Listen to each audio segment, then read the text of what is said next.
Never miss अ prediction videos. Channel subscribe करके bell icon press करें and stay updated for latest videos. मित्रहो, राज्यातल्या पूर्व विदर्भ, पश्चिम विदर्भ आणि मराठवाड्यातल्या अशा 3 टापूमधल्या एकूण 13 लोकसभा मतदारसंघातल्या निवडणुका पार पडलेल्या आहेत. 7 मे आणि 20 मे असे 2 निवडणुकांचे दिवस आणि टप्पे शिल्लक आहेत. 48 पैकी 35 जागांवर या 2 दिवसांमध्ये निवडणुका होणार आहेत आणि या जागा भाजपचं भवितव्य ठरवणार आहेत आणि नरेंद्र मोदी यांना महाराष्ट्र किती मदत करू शकतो हे देखील याच 2 दिवशी ठरणार आहे. आणि त्यामुळे या 2 दिवसांच्या आधीच जे राजकीय नेते एरवी ज्योतिषांचा आधार घेत आपला अर्ज भरतात, आपल्या मिरवणुका काढतात, आपल्या मंत्रिपदाचा स्वीकार करतात, आपल्या दालनांमध्ये बसतात आणि एक हे गोष्ट स्पष्ट झालेली आहे की हे सगळे बडे राजकारणी किती काही सांगत असले तरी आपल्या कुंडलीचा आणि ज्योतिषांचा आधार घेत आपली राजकीय कारकीर्द करत असतात. आणि त्यामुळेच येणाऱ्या दिवसांमध्ये मोदींच्या ललाटी काय लिहिलंय, राहुल गांधींच्या नशिबी मुख्यमंत्री पदाचा माफ करा पंतप्रधान पदाचा योग आहे की नाही, आणि हे होत असताना राज्यातल्या 5 महत्त्वाच्या निवडणुकांवर कोण बाजी मारणार, मोदींचं काय होणार, इंडियाचं काय होणार, असे खूप सारे प्रश्न घेऊन आपण पंडित राजकुमार शर्मा यांच्याकडे पोहोचलेलो आहोत. आपल्याला सगळ्यांना ठाऊक आहे पंडित राजकुमार शर्मा हे एक जगविख्यात ज्योतिषी आहेत. काही मोजके अपवाद वगळता त्यांची भविष्यवाणी ही खूप मोठ्या प्रमाणात खरी ठरलेली आहे. अर्थात ज्योतिषी म्हणजे काही देवाचं दुसरं रूप नाही. ग्रहतारे आणि कुंडलींच्या आधारांवर जे राजकीय नेत्यांचं आणि पक्षांचं भविष्य वर्तवतात त्याचं नाव ज्योतिषी आहे.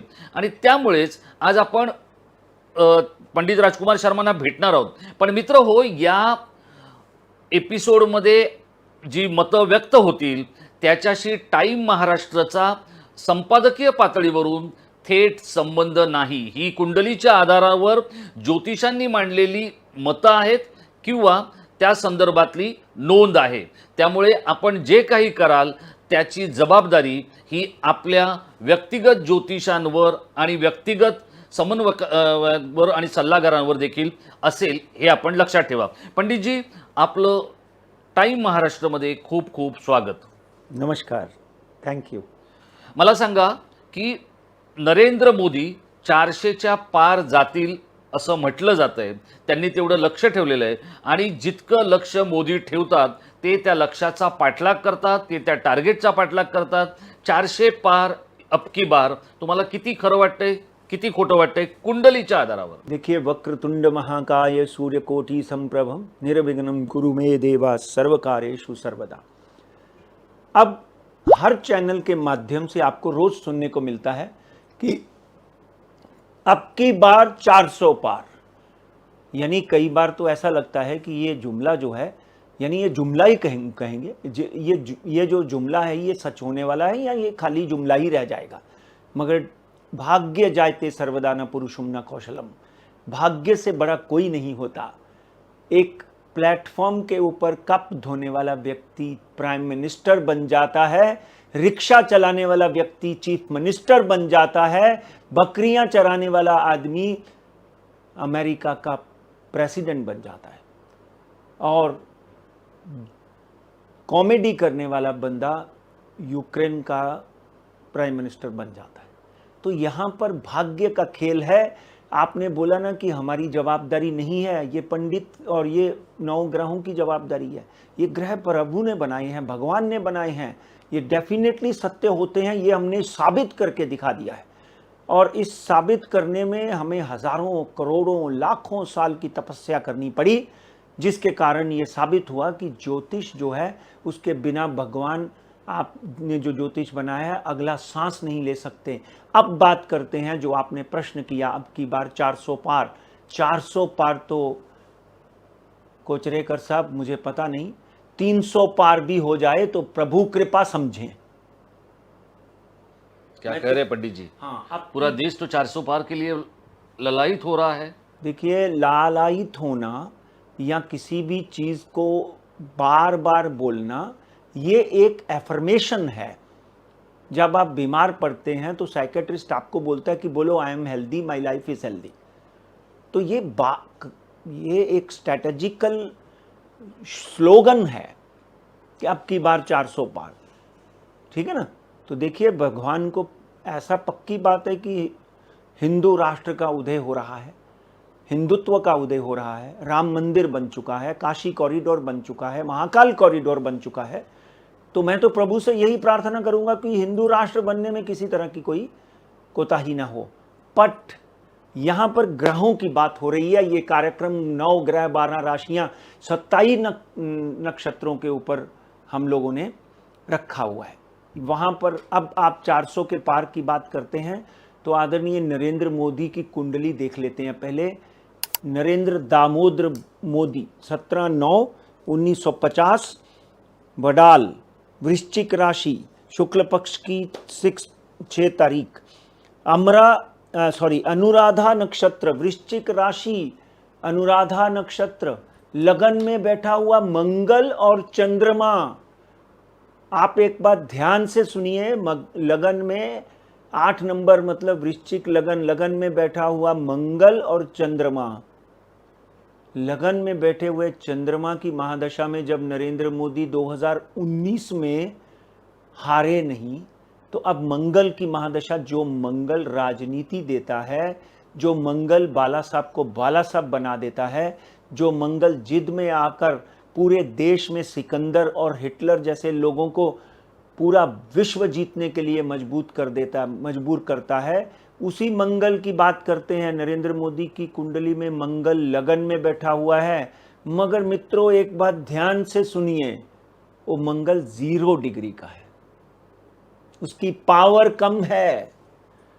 उसकी पावर कम होने की वजह से डेफिनेटली भारतीय जनता पार्टी जो इतना बड़ा सपना लेकर चल रही है, ये एफर्मेशन है, एफर्मेशन सेलेक्टेड स्लोगन बोलते हैं इसको, कि भाई अब मैं ऐसा कर दूंगा। जब 10,000 बार आदमी बोलता है तो हो भी जाता है कई बार।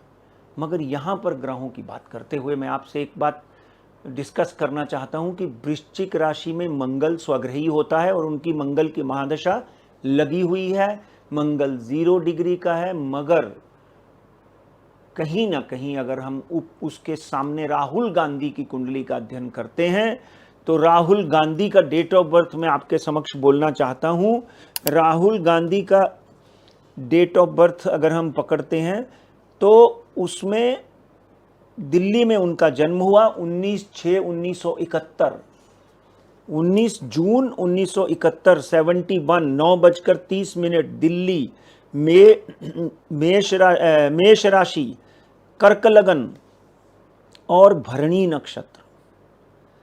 कर्क लगन बहुत बड़ी बात है। कर्क लगन में पंडित जवाहरलाल नेहरू से लेकर राहुल गांधी, सोनिया गांधी तक कर्क लगन आता है। और अब अगर हम आगे बढ़ते हुए बात करें तो इनके भी मंगल की बात करनी आवश्यक है। कहते हैं जब मकर राशि का मंगल किसी को मिलता है तो पूर्व जन्म का बलिदान या पूर्व जन्म का कोई पुण्य आपके जीवन में आता है, जिसकी वजह से आप एक राजा परिवार में जन्म लेते हैं। राहुल गांधी गांधी परिवार में पैदा हुए, गांधी का ठप्पा लगा। मैं मेष राशि को गलत बोल गया। राहुल गांधी की भी वृश्चिक राशि है, कर्क लगन है। और एक बात ध्यान से सुनिए महाराज, मकर राशि का मंगल जिस आदमी को मिलता है वो हटता नहीं है, वो जिद्दी रहता है। जिस तरह से नरेंद्र मोदी और भारतीय जनता पार्टी ने कांग्रेस के लिए और गांधी परिवार के लिए समस्याएं खड़ी की, मैं तो सीधा कहूंगा, और जिस बल से कांग्रेस के ऑपोजिट भारतीय जनता पार्टी खड़ी हुई, वो बल तो डेफिनेटली अनुशासन से आता है, वो बल परिश्रम से आता है, वो बल ईमानदारी से आता है। कांग्रेस के अंदर वो सब चीजें कम थी, इसलिए कांग्रेस को Bharatiya Janata party take over कर गई और बहुत से कांग्रेस के बड़े बड़े दिग्गज नेता, 60 से 70 दिग्गज नेता जो है वो बीजेपी ज्वाइन कर गए, और जिनमें से बहुत से तो आज के दिन मिनिस्टर हैं। अब राहुल गांधी की कुंडली का जब हम अध्ययन करते हैं तो 2011 में उनकी राहु की महादशा चली। मंगल के साथ राहु बैठा हुआ बलवान बना देता है आदमी को। मगर 9 साल तक राहु आपको बड़ा नहीं बनने देता। आपको याद होगा उद्धव ठाकरे की कुंडली में जब राहु की महादशा चली तो हम एक कार्यक्रम करते थे भविष्यवाणी, तभी हम ये बोलते थे कि अभी उनके ऊपर 9 साल खत्म हो गए हैं राहु के, सत्ता में आएंगे। तो आए। अब यहां पर राहुल गांधी की कुंडली की बात करें तो 11 और 9 21 साल 2021 कहीं ना कहीं राहुल गांधी ने एक और अकलमंदी का जो काम किया और भारतीय जनता पार्टी ने मुद्दाम वो काम करवा दिया, 12 तुगलक लेन छोड़ दिया। वास्तु का इसके ऊपर बहुत इफेक्ट पड़ता है। राहुल गांधी की राहु की महादशा जब 2029 तक लगी हुई है और 2021 के बाद अगर हम पकड़ें तो कर्नाटका और हिमाचल प्रदेश तो उनको मिला ही मिला। और आज की अगर हम बात करें तो इन दोनों पार्टियों की जब हम गणना करते हैं तो राहुल गांधी ने 2021 के बाद केजरीवाल के और समाजवादी पार्टी सबके साथ मिलकर एक इंडी गठबंधन बना दिया। तो ये गठबंधन जो है इसके सामने भारतीय जनता पार्टी मजबूती से खड़ी है। 400 के पार के नारे लगाती जा रही है। मगर समय बड़ा बलवान है और 2029 तक राहुल गांधी की राहु की महादशा, और कहते हैं कि हिमाचल और कर्नाटका तो मिला, ठीक है, तीनों स्टेट वापस भारतीय जनता पार्टी जीत गई, मगर यहाँ पर राहुल गांधी की कुंडली बलवान होती हुई दिखाई देती है। अगर आप नंबरों की बात पूछेंगे, जिस वक्त तो मैं नंबर भी निकाल के रखे हुए हैं, राहुल गांधी की कुंडली बलवान होती हुई दिखाई देती है। अपनी पैतृक सीट जो उनके दादा परदादा मामा काका माता पिता की सीट अमेठी नहीं बरेली से उन्होंने अपना नामांकन दाखिल किया है। वायनाड से भी उन्होंने अपना नामांकन दाखिल किया है। 2 जगह से इस बार राहुल गांधी खड़ा है। एक बात ध्यान रखिए, वो कार्यक्रम आपने बहुत सराहा था जब हमने 12 तुगलक रोड की बात करी थी। लोगों ने करोड़ों की नज़र में उसको देखा और अब वो 10 जनपद मां के साथ रहते हैं। यहाँ से मनमोहन सिंह 10 साल प्राइम मिनिस्टर रहे, तो डेफिनेटली वास्तु का इफेक्ट भी पड़ेगा। और इस वक्त कुंडली दोनों की अगर हम देखते हैं, उसके साथ बाकी के लोग जो हैं, समाजवादी पार्टी है, अरविंद केजरीवाल है, चाहे वो जेल में है, इन सबको पकड़कर जब हम शेख अब्दुल्ला है, इन सब की कुंडलियों का भी मुझे अध्ययन करना पड़ा, क्योंकि इस वक्त पार्टियां इतनी हो गई हैं। पहले तो हमको बड़ा आसान होता था, 20 साल पहले 4 कुंडलियां ली और भविष्यवाणी कर दी, समझे ना। आज तो वातावरण ऐसा हो गया है कि किसकी कुंडली देखें, किसका शनि भारी है, किसका शनि खराब है, बड़ी दुविधा में पड़ जाते हैं हम।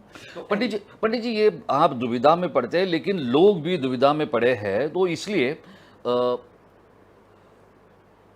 अगर हम देखते हैं कि मनमोहन सिंह का जो कार्यकाल था 2004 ते 2014, त्यावेळेला नवरात्री संपलेली होती, दुर्गामाचं आगमन झालेलं होतं। तेव्हा झालेल्या दुर्गामाच्या आगमनाचा आणि आत्ता झालेल्या दुर्गामाच्या आगमनाचा काय समन्वय होतोय किंवा काय होतंय की ज्याच्यामुळे वेगळे काही निर्णय आणि निकाल देशाला बघायला मिळू शकतात? ये बात आपने बहुत इंपॉर्टेंट कही, समझे ना।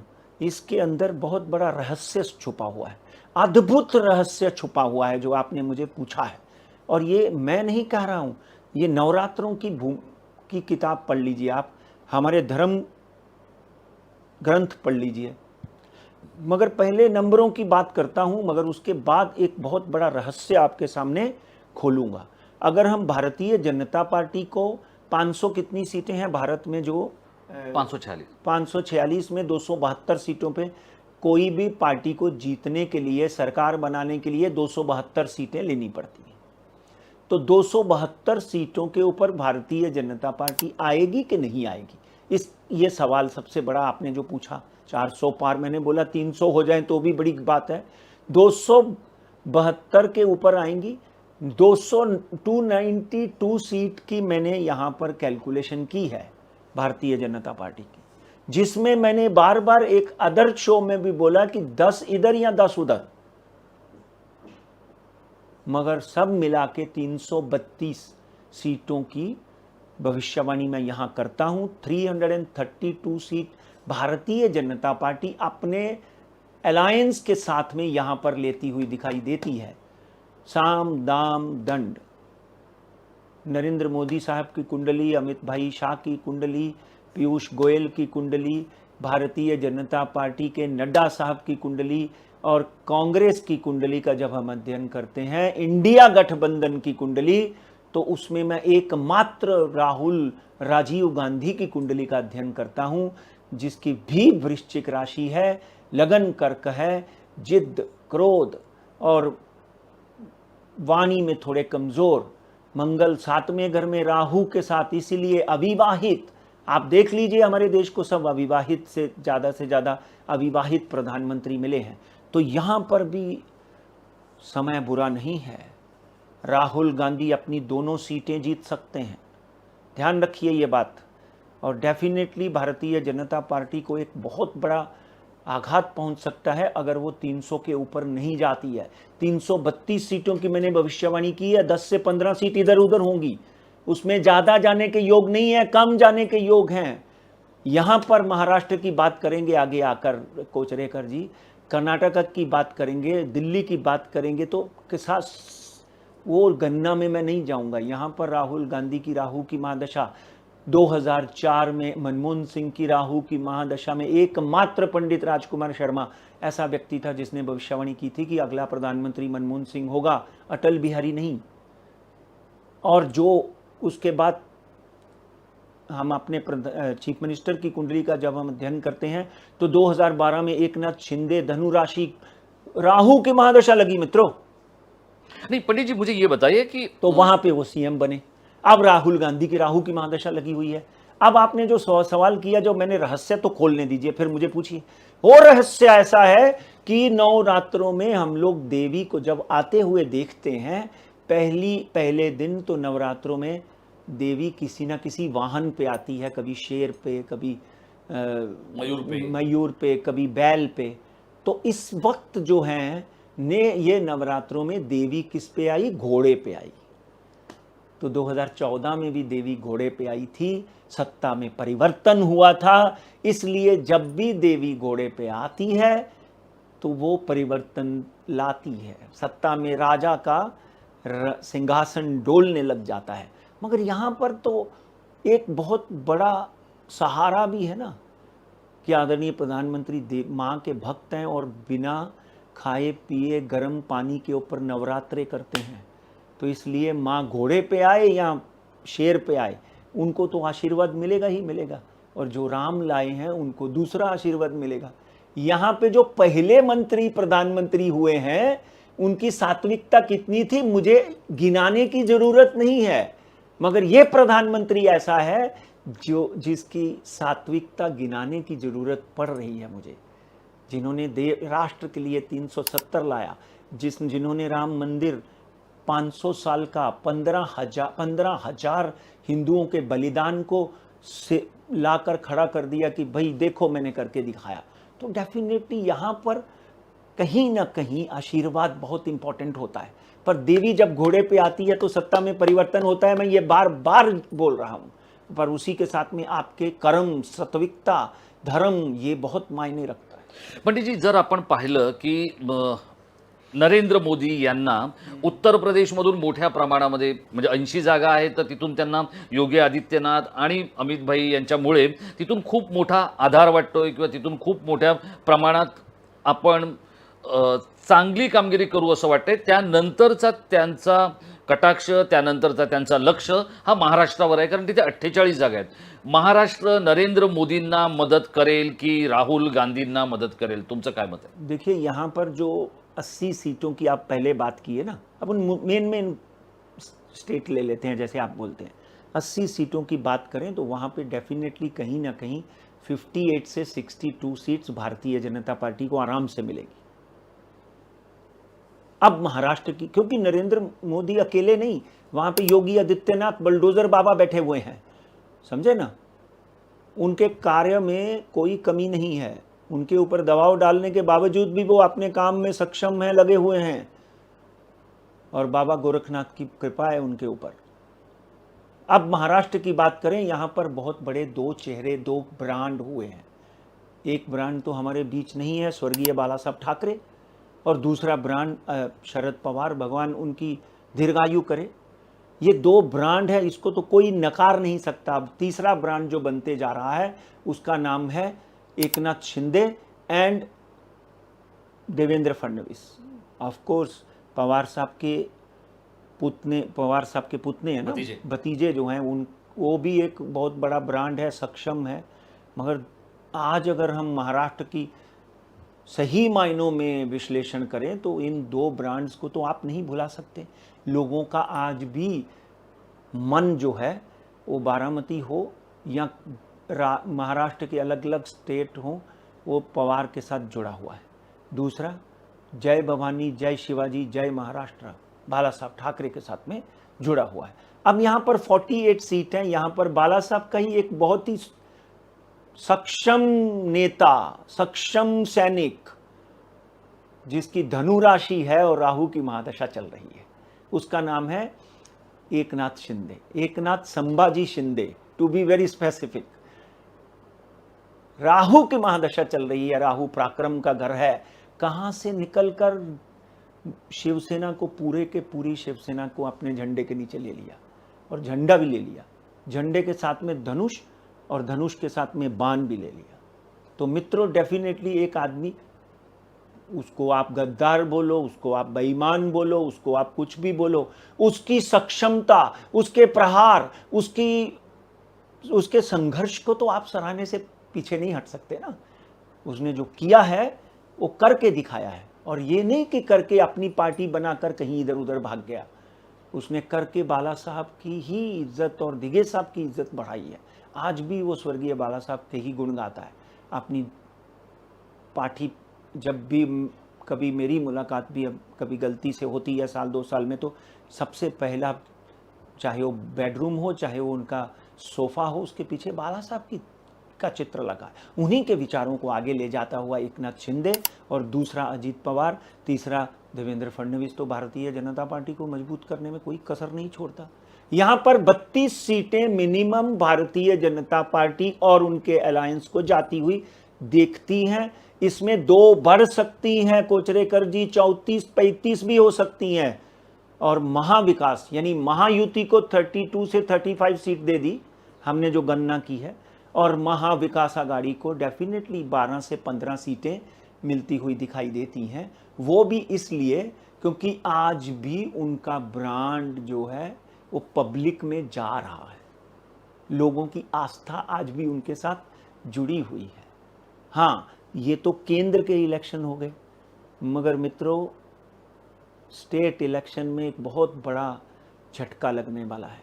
भारतीय जनता पार्टी और उनके अलायंस, जो आज के दिन उद्धव ठाकरे नहीं है, एकनाथ शिंदे है, अजीत पवार है, ये अलायंस महायुति का 32 से 35 सीटें ले जाने में कामयाब होगा और आदरणीय नरेंद्र मोदी के बल को और मजबूत करेगा। पंडितजी, जर आपण पाहिलं तर तुम्ही आता जसं म्हणालात तसं बाळासाहेब ठाकरेंचं महाराष्ट्रामधलं राजकीय योगदान आणि लोकांचं त्यांच्यावर असलेलं प्रेम आजही कायम आहे। मग अशा परिस्थितीमध्ये जर तुम्ही म्हणालात की 15 जागा या महाविकास आघाडीला मिळू शकतात किंवा भेटतील, तर मग 12 से 15 तुम्ही आपण पकडून चालू, तर मग उद्धव ठाकरे यांची कामगिरी ही फक्त एकेरी आकड्यात असेल, सिंगल डिजिट असेल। या निवडणुकांनंतर विधानसभेसाठी उद्धव ठाकरे नव्या उत्साहाने कामाला लागू शकतील का, की यातल्या अपयशामुळे ते कोमेजून जातील? तुमचं काय मत? इसको अपयश नहीं कह सकते आप, ये अपयश नहीं है।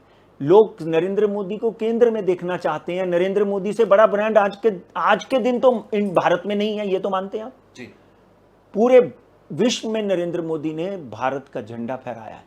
पूरे विश्व में नरेंद्र मोदी ने छाती चौड़ी करके 56 इंच की ये लोगों को बताया कि हम हिंदू हैं, हम सनातनी हैं, हम अपने धर्म और अपने राष्ट्र के लिए कुछ भी कर सकते हैं। नमस्ते सदावत्सले मातृभूमि, जय हिंद। इसलिए एक बात तो तय है कि केंद्र में आज भी आम आदमी भी नरेंद्र मोदी को प्रधानमंत्री बनते देखना चाहता है। मगर यहां पर जब इलेक्शन हो गए, मैंने तो अभी बोला, अद्भुत रिजल्ट आएंगे।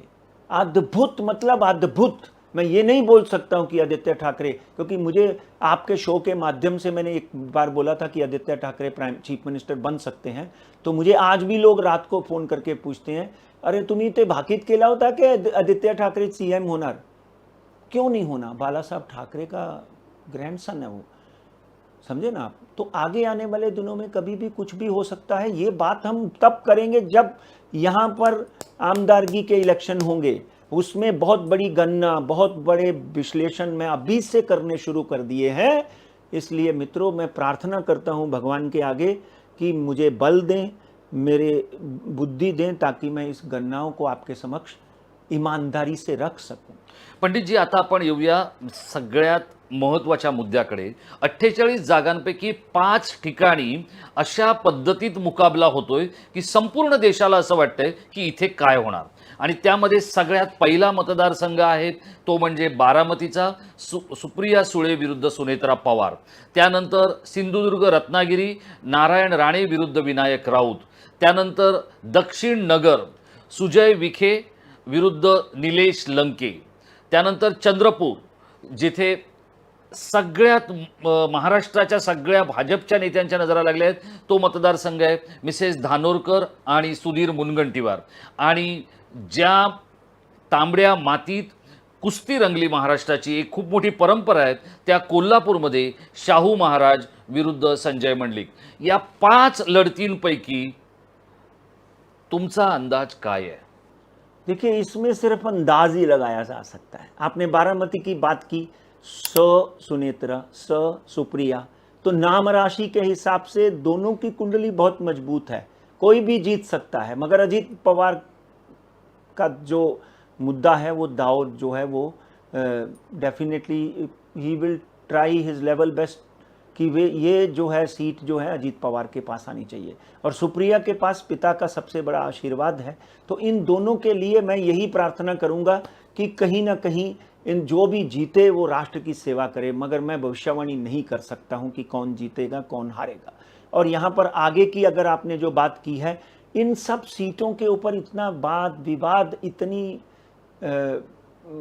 कंफ्यूजन पैदा हुआ है कि महाराष्ट्र में हर आम आदमी आगे आने वाले दिनों में इलेक्शंस में वोट डालने के लिए ये सोचेगा कि धनुष्बाण तो वही है जिसको मैं 50 साल वोट डालते आया हूं, हाथ वही है जो मैं 50 साल वोट डालते आया हूं। ये हाथ धनुष्बाण के साथ में कैसा आ गया, ये हाथ तुतारी के साथ कैसे बहुत से कंफ्यूजन है। इसलिए इस कंफ्यूजन से मैं दूर रहना चाहता हूं और यही प्रार्थना करता हूं कि भारत विजयी हो और धर्म गुरु बने और भारत में उन्नति हो। मगर कोल्हापुर की बात कर लो तो वहाँ पे साहू महाराज की कुंडली मेरे पास आई हुई है, वो डेफिनेटली मजबूत है, नो डाउट एट ऑल। और यहाँ पे सतारा में भी राजे खड़े हैं, उनके साथ भी मेरा संपर्क है। तो अपनी लड़ाई हर आदमी लड़ता है। सुजय विखे पाटिल और सामने लंके हाँ, नीलेश लंके की कुंडली भी बहुत मजबूत है। ये भी बहुत लड़ाई जोर में होने वाली है। जो भी जीतेगा 10-20 हज़ार सीटों से जीतेगा, वोट से जीतेगा, 10-20 हज़ार भी नहीं, 4-5 हज़ार वोट से जीतेगा। नीलेश लंके की कुंडली को राधा किशन जी हल्के में मत लीजिए, बहुत मजबूत कुंडली है। कोई पाठ पूजा शक्ति भक्ति का सारा इंतज़ाम करिए। और ये 5 सीटों के ऊपर मुझे क्षमा करें, मगर जो जीते राष्ट्र की सेवा करे, मैं तो यही प्रार्थना करता हूँ। पंडितजी, जहां आत्ता जर आपण या सगळ्या लोकसभा निवडणुकांकडे पाहिलं तर या लोकसभा निवडणुकांमध्ये 3 लोकांचं राजकीय भवितव्य डावावर लागलेलं आहे मोठ्या प्रमाणात जर आपण पाहिलं तर. त्यातला पहिली व्यक्ती आहे ती म्हणजे देवेंद्र फडणवीस. त्याच्याही आधी जर आपण पाहिलं तर एकनाथ शिंदे, कारण ते राज्याचे मुख्यमंत्री आहेत. एकनाथ शिंदे, देवेंद्र फडणवीस आणि अजित पवार या तिघांच्या कुंडलीच्या आधारावर या लोकसभेमध्ये कोण सगळ्यात मोठा हीरो होईल आणि कोण झिरो होईल असं तुम्हाला वाटतं? देखिए, अगर देवेंद्र साहब की कुंडली का अध्ययन करते हैं तो कुंभ राशि केतु की महादशा 2019 में लगी, और 19 में हमने बोला कि एकनाथ शिंदे सीएम बनेंगे, मगर वो बने नहीं। यहाँ पे तो गाड़ी कहीं और चली गई, यहाँ पे तो उद्धव ठाकरे सीएम बन गए। मगर मैं बोलते गया लगातार कि एकनाथ शिंदे सीएम बनेंगे, और 2022 में कृपा हुई और वो चुने गए। अब देवेंद्र फडणवीस की कुंडली का अध्ययन करते हैं तो उनकी कुंभ राशि है, कुंभ राशि में केतु की महादशा लगी हुई है, जिसकी देवेंद्र फडणवीस को जिसकी वजह से इतनी बड़ी बड़ी हानियां हुई। प्रधान चीफ मिनिस्टर नहीं बन सके, डिप्टी चीफ मिनिस्टर बने तो भी बड़ी मुश्किल से बड़ी मिन्नतें तरले, मतलब सीएम तो बन गया था एकनाथ, उसके बाद 15 मिनट के बाद डिक्लेयर हुआ कि डिप्टी सीएम ये होंगे। आज भी उनकी अगर बॉडी लैंग्वेज को देखते हैं, कुंडली को देखते हैं, तो डेफिनेटली केतु की परिस्थिति सुधर गई है कुंभ राशि पे, मगर 7.5 चल रही है। बार बार मैं ये बात बोलता हूं कि एक महापूजा करानी चाहिए। डेफिनेटली एकनाथ शिंदे की कुंडली और देवेंद्र फडणवीस की कुंडली का जब हम अध्ययन करते हैं तो एकनाथ शिंदे जो है वो आउटस्टैंडिंग हीरो बन के निकल सकते हैं। देवेंद्र फडणवीस को केंद्र का पठिंबा है, इसलिए एक बात तय है, मैं आज भी ये बात समझता हूं कि आगे आने वाले दिनों में अगर महायुति की सरकार बनती है तो देवेंद्र फडणवीस ही चीफ मिनिस्टर बनेंगे, बाकी दोनों जो हैं उनके साथ रहेंगे, ये बात में कोई दो राय नहीं।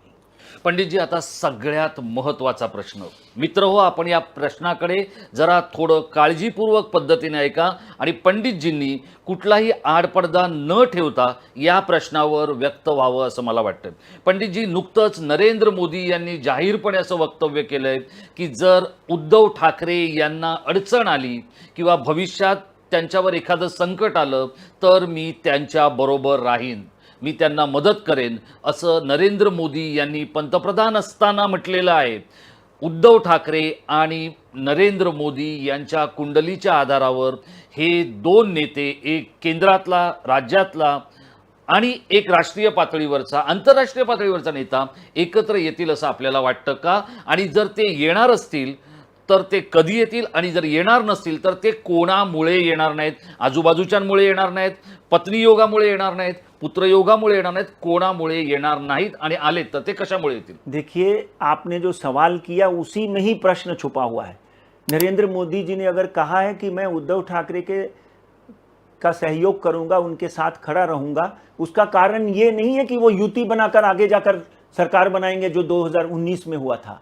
उसका मतलब ये है कि अगर उद्धव ठाकरे के ऊपर कोई ईडी का केस चल रहा है, सीबीआई की इंक्वायरी आई हुई है, तो मैं उनकी हेल्प करूंगा।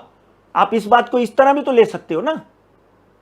और उद्धव ठाकरे की कुंडली का जब हम अध्ययन करते हैं तो उनकी कुंडली में सिंह राशि है, अभी गुरु की महादशा लगी हुई है, आगे आने वाले दिनों में शनि की महादशा लगेगी। उनको अपनी सबसे बड़ी बात है स्वास्थ्य का ध्यान रखना चाहिए। उनको हार्ट की बहुत बड़ी प्रॉब्लम आई थी एक ज़माने में, भगवान करे उनकी दीर्घायु हो।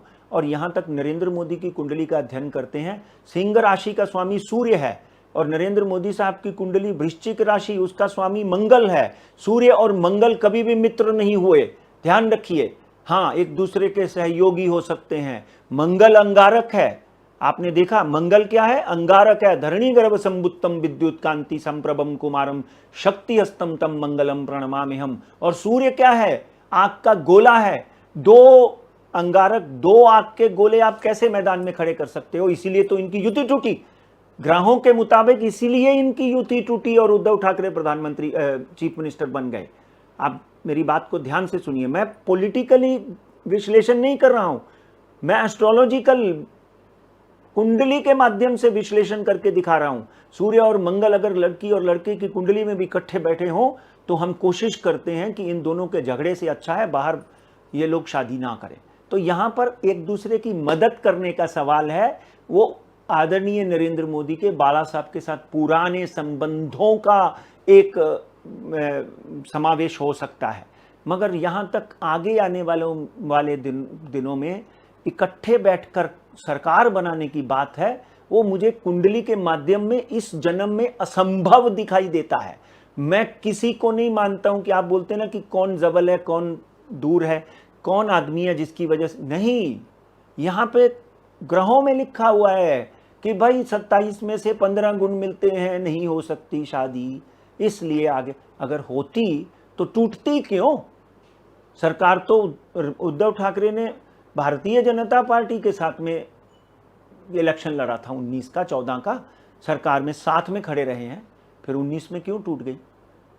इसलिए क्योंकि सूर्य और मंगल, फिर वापस बोलता हूं, सूर्य उद्धव साहब की कुंडली का स्वामी है, राशि का स्वामी है, उनकी राशि का स्वामी मंगल है। ये दोनों की युति देखो, ये दो गोलों को आप साथ में खड़ा इकट्ठा करेंगे तो विस्फोट हो जाएगा।